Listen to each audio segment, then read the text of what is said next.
Hello friend, मैं हूं इमरान और आपका आईएएस पीसीएस अकेडमी में स्वागत है। दोस्तों, ये हमारा जीएस का 27वां पार्ट है। इससे पहले 26 पार्ट नहीं देखे, वो हमारे प्लेलिस्ट में अपडेट है। आप देखिए जाकर, उससे आपको काफ़ी रिवीजन हो जाएगा। एग्ज़ाम का टाइम बहुत नज़दीक है, 4-5 दिन बचे हैं। उसे एक बार आप देख भी लेंगे तो आपको कॉन्फिडेंस हो जाएगा कि हाँ, एग्ज़ाम में आप कैसे टैकल करेंगे। और ये सब एग्ज़ाम में ही आया हुआ क्वेश्चन है प्रीवियस ईयर में। तो ये सब आप करिए, आपको बहुत अच्छा एक्सपीरियंस रहेगा। देखिएगा, मुझे यकीन है आप देखेंगे उसे। तो चलिए शुरू करते हैं। और वीडियो को शुरू करने से पहले मैं बताना चाहूँगा कि वीडियो को एंड तक देखिएगा। मैं लास्ट में क्वेश्चन पूछूंगा। और कल जो मैंने क्वेश्चन पूछा था उसका आंसर काफ़ी लोगों ने सही दिया। उसका आंसर यही है कि अधिकतम शून्य काल में अधिकतम संख्या जो है 20 से ज़्यादा नहीं पूछ सकते, प्रश्नों की संख्या। तो लोगों ने आंसर सही दिया इसका। तो मुबारक हो, आप लोगों की तैयारी काफ़ी अच्छी है।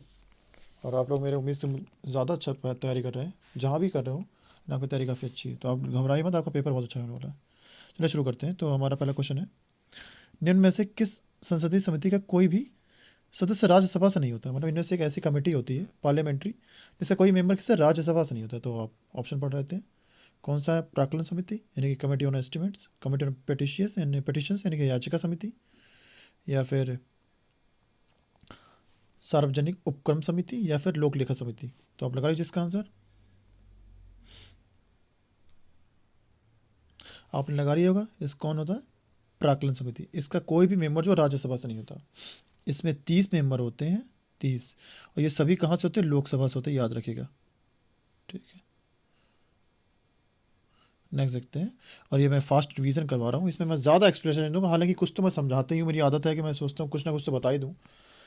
और फिर भी मैं ज़्यादा नहीं दे पाऊँगा। ठीक है, तो आप कोशिश करिएगा, आप करिए, अपने आप को चेक करिए आपकी कितनी तैयारी है। तो नेक्स्ट क्वेश्चन हमारा, भारतीय संविधान की 10वीं अनुसूची के तहत लोकसभा के किसी भी सदस्य की अयोग्यता से संबंधित किसी भी मुद्दे पर अंतिम निर्णय के द्वारा लिया जाता है। मतलब ये बोल रहा है कि जो 10वीं अनुसूची है वो दल बदल कानून के मुताबिक दल बदल कानून के बारे में बताती है। यानी कोई भी मतलब विधायक हमारा दल बदल लेता है तो वो आयोग घोषित होगा। तो वो कौन डिसाइड करेगा, यानी कि ये डिस्क्वालिफिकेशन कौन करेगा? ठीक है, तो देखते हैं कौन करेगा। क्या वो स्पीकर करेगा लोकसभा का, या फिर वाइस प्रेसिडेंट करेंगे, या फिर प्रेसिडेंट, या फिर भारतीय चुनाव आयोग का मेंबर, या फिर इलेक्शन कमीशन? तो कौन करेगा वो? आप लगा लीजिए पहले। तो आपने लगा लिया होगा कौन करता है। ये हमारा स्पीकर डिसाइड करता है कि वो आयोग हुआ है कि नहीं हुआ है। ठीक है, ये याद रखिएगा। आप इलेक्शन कमीशन को ना मार के, कुछ लोग ये मार देंगे और कुछ लोग प्रेसिडेंट को मार देंगे। दोनों ही गलत है। कौन? Election commission. ठीक है, वो सॉरी, स्पीकर। नेक्स्ट देखते हैं।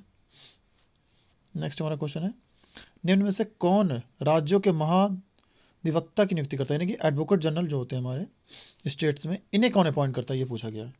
तो क्वेश्चन आपके सामने है और ऑप्शन भी आपके सामने है। राज्यपाल राज्य का, या फिर सीएम ऑफ स्टेट, या फिर chief justice of the high court, या फिर प्रेसिडेंट ऑफ इंडिया। तो आप लगा लीजिए। तो अगर ये यहाँ पे अटॉर्नी जनरल की बात होती है तो वो राष्ट्रपति करता, क्योंकि वो केंद्र की बात हो रही है। ठीक है, और आर्टिकल का अटॉर्नी जनरल कौन सा है पर ये बताते हैं। इसका आंसर जो है गवर्नर ऑफ द स्टेट होगा, राज्यों का राज्यपाल। और कौन सा आर्टिकल होगा? आर्टिकल होगा 165। आर्टिकल आप जरूर याद कर लीजिए, नोट कर लीजिएगा मेरे साथ ही। ये आर्टिकल होगा। ठीक है, इस आर्टिकल के तहत वो करता है इनकी नियुक्ति। ठीक, अगर ये केंद्र में पूछते तो अटॉर्नी जनरल होता है, यानी कि महान्यायवादी। वो आर्टिकल कौन सा होता है? वो आर्टिकल होता है 76। केंद्र का प्रधान कौन होता है? राष्ट्रपति। तो प्रेसिडेंट करता है, ये याद रखिए बस। ठीक है, ये बताना था आपको। क्वेश्चन कोई से पूछ सकता है। ठीक, नेक्स्ट देखते हैं। नेक्स्ट हमारा क्वेश्चन है, नीचे दिए गए कथनों में सही नहीं है। एक कथन जो है सही नहीं है, सॉरी, नीचे दिए कथनों में कौन सा कथन सही है, ये देखें यहाँ। तो आपके सामने क्वेश्चन है, आप अच्छे से पढ़िए। पहला क्वेश्चन हमारा क्या है? पहला कथन क्या है? कोर्ट मार्शल द्वारा दिया गया सजा या सजा के संबंध में माफ़ी देने की शक्ति राज्यपाल के पास नहीं है। पहला तो ये है। ठीक है, अब दूसरा देखते हैं। दूसरा क्या कह रहा है कि जो कोर्ट मार्शल द्वारा दिया गया सजा या सजा के संबंध में माफ़ी देने की शक्ति राष्ट्रपति के पास नहीं है। अच्छा, इनके पास नहीं होगी तो किसके पास होगी? इनके पास तो है, तो ये तो गलत हो गया। दूसरा देखते हैं।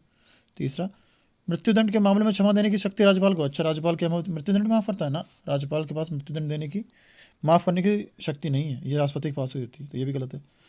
मृत्यु की सजा को निलंबित करने, हटाने या हंगामा करने की शक्ति राज्यपाल के पास है ना? नहीं है। हाँ, ये भी गलत है। ठीक है, तो कौन सा सही होगा हमारा? इसका आंसर होगा हमारा पहला, यानी कि जो कोर्ट मार्शल से संबंधित जो भी मामले होते हैं उसे राष्ट्रपति देख सकता है, ना कि राज्यपाल। ठीक, यही गलत हो गया। वो यही सही हो गया। ये बोल भी रहा है कि राज्यपाल के पास नहीं है। हाँ, सही में नहीं होती, राष्ट्रपति के पास होती। ठीक है, नेक्स्ट देखते हैं। नेक्स्ट क्या है हमारा, भारत के राष्ट्रपति की महाभियोग की प्रक्रिया शुरू कर जा सकती है, यानी कि हमारे इम्पीचमेंट पूछा गया राष्ट्रपति के ऊपर, होता कहाँ पे, यानी किस सदन ने पूछा गया, सदन दे रखे हैं तो ये सदन ही पूछा गया है। तो आपके सामने ऑप्शन आप देखिए तो कौन सा है, राज्यसभा है लेकिन लोकसभा में नहीं, मतलब राज्यसभा में होगा लोकसभा में नहीं, ऐसा होता है, या फिर संसद किसी भी सदन में ऐसा होता है, या फिर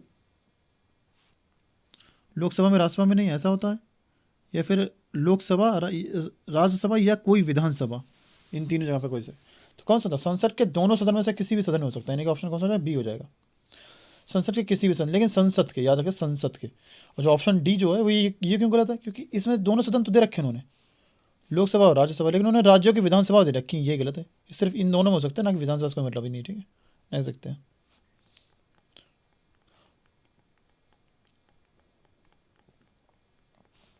ठीक, नेक्स्ट क्वेश्चन पढ़िए आप, कि कौन राष्ट्रपति के आकस्मिक अवकाश के दौरान, राष्ट्रपति के आकस्मिक अवकाश के दौरान राष्ट्रपति के रूप में कार्य करता है, जो राष्ट्रपति की मृत्यु के कारण, मतलब ये कह रहे हैं कि अगर राष्ट्रपति की मृत्यु हो जाए तो उनके प्लेस पर कौन राष्ट्रपति बनाया जाएगा, प्रेसिडेंट की तरह एक्ट करेगा, ठीक है, तो कौन करेगा, तो आपके सामने ऑप्शन है, क्या है ऑप्शन, लोकसभा मेंबर नॉमिनेटेड, या फिर वोट वाइस प्रेसिडेंट, या फिर लोकसभा स्पीकर, या फिर चीफ जस्टिस ऑफ इंडिया, तो कौन करेगा, ये तो आपको पता होगा, कौन करता है, राष्ट्रपति का नहीं तो कौन, तो वाइस प्रेसिडेंट करता है हमारे, ठीक है, अगर वाइस प्रेसिडेंट भी नहीं है तो कौन करेगा, ये करेंगे, ये चीफ जस्टिस ऑफ इंडिया। अगर ये भी नहीं है, मैं आपको बताता हूँ आगे तक का, अगर ये भी ना हो तो वरिष्ठ जो भी होगा चीफ जस्टिस में, अगर चीज तो वरिष्ठ जो भी जज होगा हमारा वो करेगा, ठीक है। इसके अलावा इतना तो मुझे पता है, इसके अलावा आप रिसर्च करिएगा लक्ष्मीकांत में कि कौन कौन और क्या कर सकते हैं, इतने तक ही होता है, इसके अलावा कोई ना कोई होता ज़रूर है वैसे। निम्न में से किसे महाभियोग की प्रक्रिया के पद से हटाया जा सकता है, मतलब किसके ऊपर इम्पीचमेंट लागू होता है, राज्यपाल के ऊपर, पीएम के ऊपर, या फिर सीएम के ऊपर, या सीएम के ऊपर, या फिर प्रेसिडेंट के ऊपर, तो आप देख लीजिए। तो आप जानते हैं इम्पीचमेंट किसके ऊपर था, इम्पीचमेंट किस पे, प्रेसिडेंट के ऊपर, और किसी को इम्पीचमेंट थोड़ी ना है, केवल संसद हमारे संविधान में इम्पीचमेंट केवल उन्हें राष्ट्रपति के ऊपर ही दिया गया, बाकी किसी को ऊपर नहीं दिया गया, ठीक है, ये आप याद रखिएगा। देख सकते हैं, भारत के राष्ट्रपति के द्वारा राज्यपाल के कितने सदस्यों को नामित किया था, मतलब ये बोल रहे हैं कि जो राष्ट्रपति हैं ये राज्यसभा के कितने सदस्यों को नॉमिनेट करते हैं, तो आपके सामने ऑप्शन है 14, 10, या फिर 16, या फिर 12, तो आप देख लीजिए 12 इसका आंसर आ जाएगा, ठीक है। नेक्स्ट क्वेश्चन देखते हैं हम,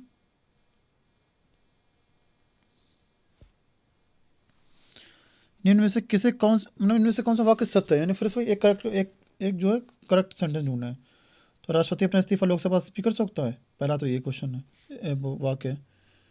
दूसरा क्या है, राष्ट्रपति अपना इस्तीफा उपराष्ट्रपति को सौंपता है, और तीसरा देखते हैं, तीसरा क्या है, राष्ट्रपति अपना इस्तीफा मुख्य न्यायाधीश को सौंपता है, और चौथा क्या है, चौथा ये कि राष्ट्रपति अपना इस्तीफा जो है प्रधानमंत्री को सौंपता है। आप बताइए राष्ट्रपति अपना इस्तीफा किसे देता है, तो राष्ट्रपति अपना इस्तीफा किसे देता है, वाइस प्रेसिडेंट को, इसके अलावा कोई देखनी नहीं है, ठीक है। ये मैंने आपको समझाने के लिए सारे ऑप्शन पढ़े, मैंने आप भी ऑप्शन देख के सीधे कर देते थे, हाँ यही सही है। नेक्स्ट क्वेश्चन है, इनमें से क्या है करेक्ट, कौन सा एक सेंटेंस सही कौन सा है, अब की बार सही पूछा गया, तो क्या है, राष्ट्रपति राज्य की विधान परिषद को भंग कर सकता है, उपराष्ट्रपति ऐसा कर सकता है, ये तो अभी देखते हैं आगे वाले ऑप्शन क्या कहते हैं, राज्यपाल राज्य की विधानसभा को भंग कर सकता है, ठीक, नेक्स्ट देखते हैं, लोकसभा के स्पीकर लोकसभा को भंग कर सकते हैं, नेक्स्ट देखते हैं, राष्ट्रपति राज्यसभा को भंग कर सकता है, तो कौन सा सही होगा इसका, आप बताइए।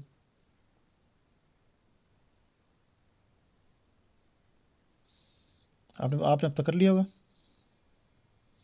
क्या होगा इसका, यही तो है, राज्यपाल जो राज्य की विधानसभा को भंग कर सकता है, बाकी सब गलत है, ठीक है। नेक्स्ट देखते हैं,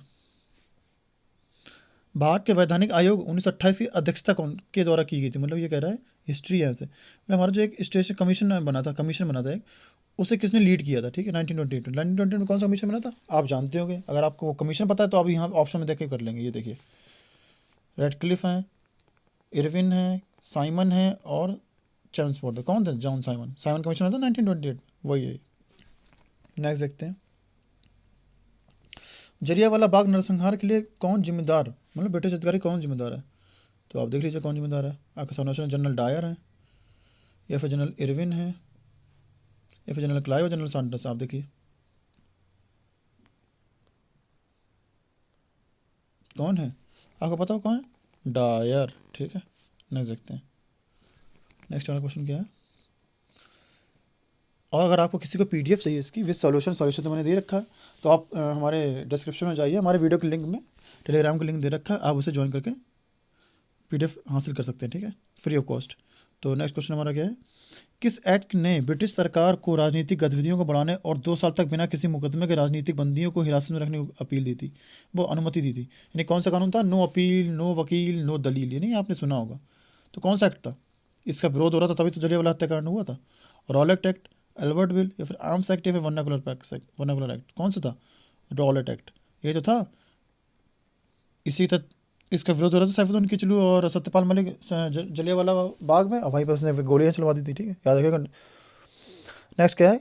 किस गवर्नर जनरल के नेतृत्व में अंग्रेजों ने सर्वोपरितक नीति अपनी? कौन सी? पैरामाउंटेसी की, पॉलिसी ऑफ पैरामाउंटेसी। कौन था governor general? Lord Dalhousie, Lord Clive, Lord Cornwallis से लॉर्ड हेस्टिंग? तो ये कौन थे? लॉर्ड हेस्टिंग था ये। ठीक है, इसके सामने ये नीति चलाई गई थी इसके काल में। नेक्स्ट हमारा क्वेश्चन है, Ilbert bill a controversial measure propose in 1983। मतलब जो इल्बर्ट बिल है ये किसने पेश किया था? बहुत विवादास्पद था ये। तो लॉर्ड हेस्टिंग ने, लॉर्ड रिपन ने, लॉर्ड डलहौजी ने, लॉर्ड कर्जन ने। आप लगा लीजिए कब किसने किया था? लॉर्ड रिपन ने। ठीक है, और लॉर्ड रिपन के टाइम कब हुआ था ये याद रखिएगा, आप डेट जरूर याद रखिए कब हुआ था ये।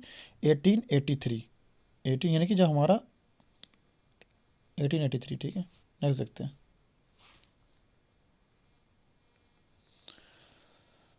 वह अधिनियम जिसने ब्रिटिश ईस्ट इंडिया कंपनी से भारत में ब्रिटिश क्राउन को सत्ता में हस्तांतरित कर दिया। मतलब वही डेली ये क्वेश्चन आ रहा है, डेली जो पढ़ता होगा उसे पता होगा, डेली ये क्वेश्चन आ रहा है। ये वो कौन सा एक्ट था जब ब्रिटिश की शक्ति कहाँ क्राउन के हाथों में चली गई थी, कंपनी की शक्ति? तो कौन सा एक्ट था? डायरेक्ट बता रहा हूँ मैं, जो नई वीडियो देख रहा है वो पीछे वीडियो देखिए, उससे पता होगा कौन सा है। 1858। और गाइस आप लोग काफ़ी सपोर्ट कर रहे हैं, मैंने देखा आप लोग काफ़ी व्यूज़ भी आ रहे हैं हमारे वीडियो में, मगर जितना आप सपोर्ट कर रहे हैं उसके अगर 50% भी अगर लोग सब्सक्राइब कर लेंगे चैनल, तो समझ लीजिए हमने इतना मोटिवेशन मिलेगा, इतना मोटिवेशन आपको बता नहीं सकते। इतना अच्छे से अच्छा करने की कोशिश करते हैं और भी करेंगे। आप 30% लोग उसके लाइक ही कर दिया कीजिए, 50% लोग कम से कम सब्सक्राइब कर लीजिए। आप देख रहे हैं, आप अपना काम निकाल रहे हैं, तो हमारा भी कुछ करिए। हमें भी अप्रिसिएशन चाहिए होता है, हम लोग को अप्रिशिएट चाहिए होता है। हम अप्रिशिएट करेंगे तभी तो हम लोग अच्छा कर पाएंगे। तो हमें भी अप्रिसिएशन चाहिए होता है। आप प्लीज़ हमारे चैनल को सपोर्ट कीजिए, लाइक कीजिए, सब्सक्राइब कीजिए, आपको इससे ज़्यादा मिलेगा। और जो पढ़ने वाले वहीं यहाँ पे आए, वही सब्सक्राइब कीजिए। अगर जिस तरह शायरी सुननी है, चुटकुले, जोक वगैरह सुनने, वो दूसरे चैनल बहुत सारे हैं, वो सुनाते हैं 1 घंटे में 20-30 क्वेश्चन कराते हैं, 20, और बाकी शायरी सुनाते हैं। हम यहाँ पे 20-25 मिनट में आपको 20 मिनट में आपको 40 क्वेश्चन करवा देते हैं। तो वो लोग वही लोग हैं जो पढ़ना चाहते हैं। ठीक है, जिन्हें जोक सुनना है वो कहीं और जा सकता है, उसके लिए फ्री है पूरा इंटरनेट। नेक्स्ट देखिए क्या कह रहा है कि सोन रिवर जो which is one of the largest southern tributary, मतलब ये गंगा की साउथ से सबसे बड़ी ट्रिब्यूटरी। ठीक है, तो ये कहाँ से निकलती है? ठीक है, असम से, पश्चिम बंगाल से, या फिर यूपी से, या फिर एमपी से? तो आप लगा लीजिए कहाँ से निकलती है? निकलती है एमपी से। एमपी से कहाँ से निकलती है? अमरकंटक से। ठीक है, याद रखिएगा, अमरकंटक। लग सकते हैं। बांग्लादेश की निम्नलिखित में से नदियों में से किसे बराक नदी के नाम से जाना जाता है? मतलब जो बांग्लादेश की नदी है उसका बांग्लादेश में नाम अलग है, लेकिन इसे बराक नदी भी कहते हैं। किस नदी को कहते हैं? तीस्ता को कहते हैं, या फिर रायडे को कहते हैं, फिर सुरमा, या आत्रेयी? आप देख लीजिए, क्वेश्चन आपके सामने कौन सी नदी है? ये नदी है सुरमा। इस नदी को बराक भी कहते हैं। ठीक है, याद रखिएगा। और सुरमा नदी कहाँ पर है? बांग्लादेश में, याद रखिएगा। नेक्स्ट देखते हैं, निम्न में से कौन सी नदी गोदावरी नदी की एक सहायक नदी है? यानी कि कौन सी एक ट्रिब्यूटरी किसकी? गोदावरी की। नहीं है, नहीं है, ये देखिए यही उत्तर कन्फ्यूजन, नहीं है, इनमें से एक नहीं होगी। कौन सी नहीं होगी? क्या सरबरी नहीं होगी, इंद्रावती नहीं होगी, मंजीरा नहीं होगी, बराकर नहीं होगी? तो आप लगाइए, आपने लगा लिया होगा। तो कौन सी नहीं होगी? बराकर नहीं होगी। ये किसकी नदी है? ये ये दामोदर की सहायक है। किसकी? दामोदर की। ठीक है, चलो नेक्स्ट देखते हैं। निम्न में से भारत की 12 मासी नदी पूछी, कौन सी? 12 मासी यानी कि जो पेरेनियल रिवर सिस्टम में। ठीक है, तो देखते हैं कौन सी है। तापो है, सिंधु है, कृष्णा है, तापी है। तो 12 मासी कौन सी होगी? जो हिमालय से निकलती है। हिमालय से कौन सी निकलती है? इंडस। ठीक है, तो यही तो होगी 12 मासी, इसलिए पूछो कौन सी 12 मासी है। ठीक है, नेक्स्ट देखते हैं। हुंड्रू, हुंड्रू जलप्रपात यानी हुंड्रू वाटरफॉल्स है, वो कहाँ लोकेटेड है? तो आपने पता कौन सी नदी पर है ये पूछा गया। और कहाँ पर है ये, मैं मेरी तरफ से क्वेश्चन है, कहाँ पर लोकेटेड है, कहाँ स्वर्ण रेखा से नदी पर कृष्णा, ये गोदावरी या कावेरी, तो कौन सी नदी पर है जलप्रपात, कौन सी नदी पर है, स्वर्ण रेखा। और कौन से मतलब राज्य में है ये भी आपको पता होना चाहिए, ये मेरा क्वेश्चन है। तो कौन सा राज्य है, ये राज्य है झारखंड, ये झारखंड में है, ठीक है, याद रखिएगा।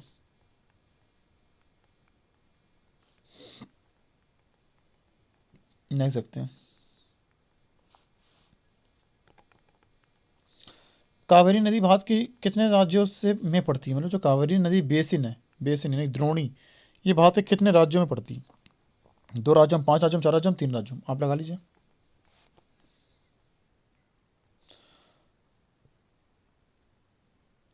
ये देखिए यहाँ पे क्वेश्चन बहुत बढ़िया क्वेश्चन पूछा गया, ये राज्य पूछे गए, राज्य में ये 3 आंसर हो जाएगा। अगर ये बोल लेते कि कितने राज्यों और यूनियन टेरिटरीज यानी कि संघ शासित प्रदेशों पर, तो ये 4 हो जाता।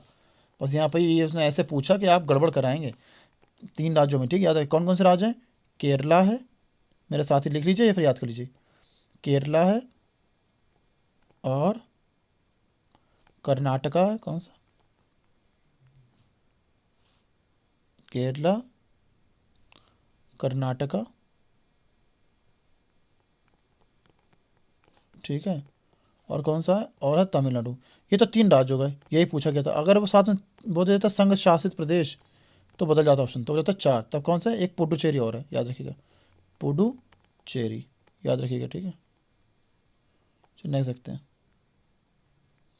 मैं कुछ ना कुछ एक्सप्लेनेशन दे ही देता हूँ, जो कि मुझे देना नहीं चाहिए। चलिए आपको कुछ ना कुछ तो आपको याद हो ही जाता होगा। भारत में मीठे पानी की सबसे बड़ी झील कौन सी है, चिल्का, पैंगोंग या फिर वुलर या उदय सागर, तो आपको पता हो कौन सी है, वुलर झील, ठीक है, ये सबसे बड़ी मीठे सागर की झील है। नेक्स्ट देखते हैं। बेरी बेरी की कमी से होने वाला रोग पूछा गया कौन सा, वेरी वेरी कमी से, तो आप देख लीजिए आपके सामने ऑप्शन है, vitamin B3, vitamin B6, B1, B12, किसकी कमी से होता है, बी1 कमी से होता है, इसे क्या कहते हैं, थायमिन भी कहते हैं, ठीक है। नेक्स्ट देखते हैं। इनमें से कौन सा रोग जो विषाणु के कारण होता है, विषाणु के कारण, आप देख लीजिए कौन सा रोग होता है, आपके सामने ऑप्शन है, क्या ये टेटनिस है, कुष्ठ है, रुबेला है, मलेरिया है, कौन सा है, रुबेला वायरस है, किसके, वायरस की वजह से होता है, ठीक है। नेक्स्ट देखते हैं। निम्न से कौन सा प्रोटीन की भारी कमी के कारण होता है, मतलब ये जो रोग है ये डिफिशियंसी ऑफ प्रोटीन्स है, ठीक है, ये जो डिसीजेज है कौन सी है, परिगार्भिक एनीमिया, अस्थिसूचिरता या गंडमाला। आप ये हिंदी के नाम देखते हैं और आप समझ लीजिए आप कभी नहीं कर पाएंगे, अगर आपको अच्छी हिंदी नहीं आती तो आप इंग्लिश में जरूर देख लीजिए। क्या, क्वाशी ओरकर, आपने सुना होगा ये प्रोटीन कमी से होता है, क्वाशी ओरकर। और ये देखो गॉइटर, ये किसकी, आयोडीन की कमी से होता है, आयोडीन, ठीक, आयोडीन, याद रखिएगा। और ये और रोग है, कौन सा रोग रखा, एनीमिया, ये किसकी कमी होता है, ये आयरन की कमी से, ठीक है। और एक और रोग दे रखा है यहाँ पे, कौन सा है, ऑस्टियोपोरोसिस, ये किसकी, विटामिन डी की कमी से, विट डी, सारे मैंने बता दिए आपको, अब आप देख लीजिएगा, सब याद कर लीजिएगा। नेक्स्ट देखते हैं। हेपेटाइटिस किसके कारण होता है, हेपेटाइटिस, ऑप्शन है परजीवी, बैक्टीरिया, वायरस, फंगी, किसकी वजह से होता है, वायरस की वजह से, ठीक है, हेपेटाइटिस। नेक्स्ट देखते हैं। नेक्स्ट हमारा क्वेश्चन है, इनमें से कौन सा एक संक्रामक रोग है, संक्रामक रोग नहीं जो फैल जाता है, कॉन्टेजियस डिसीजेस, तो आपके सामने ऑप्शन आप देख लीजिए, क्या होगा, खसरा होगा, अस्थमा होगा, मधुमेह होगा, अल्जाइमर होगा। तो आपको जानते हैं क्या एकदम से टच करने से ही फैल जाता है, क्या, मीजल्स, खसरा, हम लोग खसरा फैल जाता है ना टच करते ही, तो वही पूछा गया कौन सा रोग है जो संक्रामक रोग है। नेक्स्ट देखते हैं।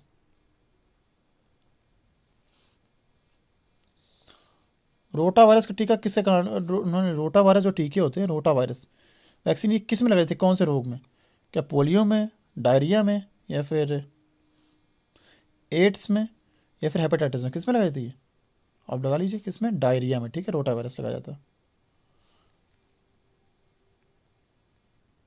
नेक्स्ट देखते हैं। फिर से वही पूछा कि कौन सा रोग विषाणु जनित है, यानी वायरस से होता है, तो आप देख लीजिए, दाद, हैजा, खसरा, टाइफाइड, अभी आपने करा कौन सा, खसरा होता है। रिंग वॉर्म किसके, कवक की वजह से होता है, ठीक है, याद रखिएगा, कवक की वजह से रिंग वॉर्म, ये परजीवी की वजह से होता है। टाइफाइड ये बैक्टीरिया की वजह से होता है, ठीक है। नेक्स्ट देखते हैं। ये है हमारा लास्ट क्वेश्चन और इसका आंसर आपको कमेंट में देना है। क्या क्वेश्चन है, किस हार्मोन की कमी कारण घेंगा यानी कि गोइटर या फिर गंडमाला, इसे गंडमाला भी कहते हैं, ठीक है, याद रखिए, गंडमाला, ये रोग हो जाता है, कौन सा हार्मोन है ये आपको बताना है। तो कौन सा हार्मोन है? थायरॉक्सिन है, एड्रेनालिन है, टेस्टोस्टेरोन है, एस्ट्रोजन है? तो इसका ऑप्शन, इसका आंसर आपको कमेंट में देना है, ठीक है। और दोस्तों हमारा जो वोकैब का सेक्शन चल रहा है डेली 10 से 12 वो मैं लेता हूँ एसएससी के लिए, वो भी आप करिए, और ये तो आप करिए, ठीक है। Thank you.